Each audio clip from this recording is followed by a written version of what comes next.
पौराणिक कथाओं के अनुसार एक श्रेष्ठ पुत्र की प्राप्ति हेतु भगवान शिवजी से आज्ञा लेकर माता पार्वती जी ने 1 वर्ष तक चलने वाले पुण्यक व्रत का समापन किया।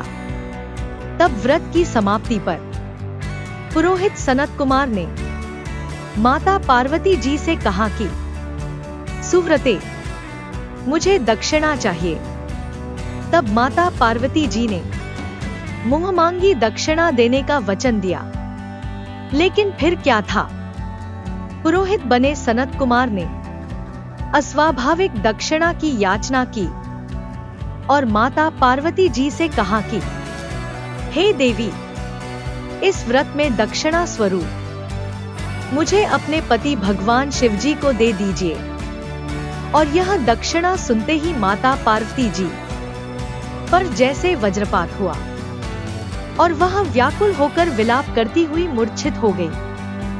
तब माता पार्वती जी को मूर्छित देखकर भगवान ब्रह्मा जी और भगवान श्रीहरि विष्णु जी ने माता पार्वती जी को समझाने के लिए भगवान शिवजी को भेजा। तब माता पार्वती जी की मूर्छा टूटने पर भगवान शिवजी ने उन्हें समझाया कि हे देवी, देव कार्य, पितृकार्य या नित्य नैमित्तिक जो भी कार्य दक्षिणा से रहित होता है निष्फल हो जाता है और उस कर्म से दाता कालसूत्र नामक नरक में गिरता है और उसके बाद वह दीन होकर शत्रुओं से पीड़ित होता है और ब्राह्मण को संकल्प की हुई दक्षिणा उस समय न देने से वह बढ़कर कई गुनी हो जाती है। तब भगवान श्रीहरि विष्णु जी और भगवान ब्रह्मा जी ने माता पार्वती जी से धर्म की रक्षा के लिए अनुरोध किया और धर्मराज ने भी प्रार्थना की और ऋषियों और मुनियों ने भी दक्षिणा देने की प्रेरणा दी। लेकिन फिर भी माता पार्वती जी शांति से सबकी प्रार्थनाएं सुनती रही। और तब पुरोहित सनत कुमार ने कहा कि हे शिवे, या तो आप मुझे दक्षिणा में अपने पति भगवान शिवजी को प्रदान कीजिए या अपने दीर्घकालीन कठोर तप का फल भी त्याग दीजिए। और इस महान कर्म की दक्षिणा न मिलने पर मैं इस दुर्लभ कठोर व्रत का फल ही नहीं, आपके समस्त कर्मों का फल भी प्राप्त कर लूंगा। तब उद्विग्न होकर माता पार्वती जी ने कहा कि पति से वंचित हो जाने वाले कर्म से क्या लाभ, दक्षिणा देने तथा धर्म और पुत्र की प्राप्ति से मेरा क्या हित होगा। और पृथ्वी देवी की उपेक्षा कर वृक्ष की पूजा करने से क्या प्राप्त हो सकेगा।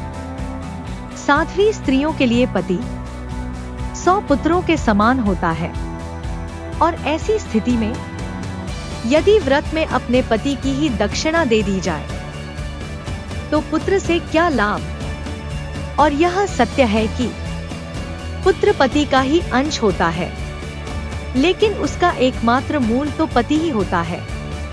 और मूल धन के नष्ट होने पर समस्त व्यापार ही विनष्ट हो जाता है। और उसी समय आकाश में देवताओं और ऋषियों ने एक रत्न निर्मित रथ देखा जो पार्षदों से घिरा था। और उस रथ से श्री नारायण उतरकर देवताओं के सम्मुख उपस्थित हुए और उन श्री नारायण को भगवान ब्रह्मा जी, भगवान श्रीहरि विष्णु जी और भगवान शिवजी ने रत्न सिंहासन पर बैठाकर उन्हें प्रणाम किया और हाथ जोड़कर गदगद कंठ से स्तुति की। और वहां का सारा वृत्तांत जानकर श्री नारायण ने कहा कि शिवप्रिया पार्वती का यह व्रत लोक शिक्षा के लिए है, अपने लिए नहीं, क्योंकि ये तो स्वयं समस्त व्रतों एवं तपस्याओं का फल प्रदान करने वाली हैं और इनकी माया से ही चराचर जगत मोहित है। फिर उन्होंने माता पार्वती जी को संबोधित करते हुए कहा कि हे शिवे, इस समय तुम महादेव जी को दक्षिणा में देकर अपना व्रत पूर्ण कर लो और फिर समुचित मूल्य देकर अपने जीवन धन को वापस ले लेना। और गौ माताओं की भांति भी भगवान श्रीहरि विष्णु जी के शरीर में है। अतः तुम ब्राह्मण पुरोहित सतनकुमार को गौमूल्य प्रदान कर अपने पति भगवान शिवजी को लौटा लेना। यह कहकर भगवान श्री नारायण अंतर्धान हो गए।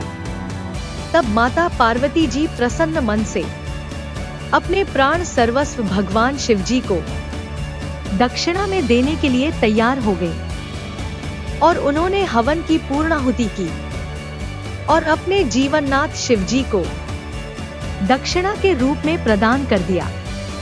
तब माता पार्वती जी ने पुरोहित सनत कुमार से निवेदन किया कि हे विप्रवर, गाय का मूल्य मेरे पति के बराबर है और मैं आपको अत्यंत सुंदर 1,00,000 गायें प्रदान करूंगी और इसके बदले में आप मेरे जीवन सर्वस्व भगवान शिवजी को लौटा दे और प्राणनाथ के मिल जाने पर मैं पुनः ब्राह्मणों को विपुल दक्षिणाएं प्रदान करूंगी।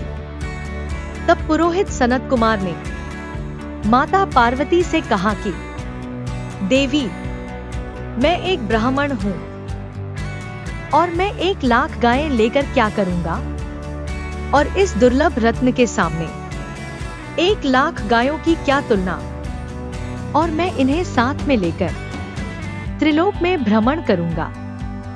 और यह कहने के साथ ही पुरोहित सनत कुमार ने भगवान शिवजी को अपने पास बैठा लिया। और यह सुनकर माता पार्वती जी जलहीन मछली की भांति छटपटाने लगी और उन्होंने मन ही मन सोचा कि कैसा दुर्भाग्य है मेरा कि मुझे न तो अभीष्ट देव का ही दर्शन हुए और न ही व्रत का फल प्राप्त हो सका। तब अधीर होकर माता पार्वती जी अपने प्राण त्यागने के लिए प्रस्तुत हो गई। लेकिन अकस्मात उसी समय आकाश में तेज समूह प्रकट हुआ और उस तेज समूह को देखकर माता पार्वती जी ने उससे अपने ऊपर दया करने को कहा और उस तेजो राशि के मध्य विश्व मोहन श्री कृष्ण जी के स्वरूप का दर्शन किए। और ऐसे भुवन मोहन अनूप रूप को देखकर भगवती माता पार्वती जी उसी के सदृश पुत्र की कामना करने लगी और उसी क्षण उन्हें वह वरदान भी प्राप्त हो गया और तदनंतर वह तेज वहीं समाप्त हो गया। तब सभी देवताओं ने ब्रह्मपुत्र सनत कुमार को भी समझाया और पुरोहित सनत कुमार ने भगवान शिवजी को उनकी प्राणेश्वरी माता पार्वती जी को लौटा दिया। कथा को लाइक, शेयर, सब्सक्राइब कीजिएगा।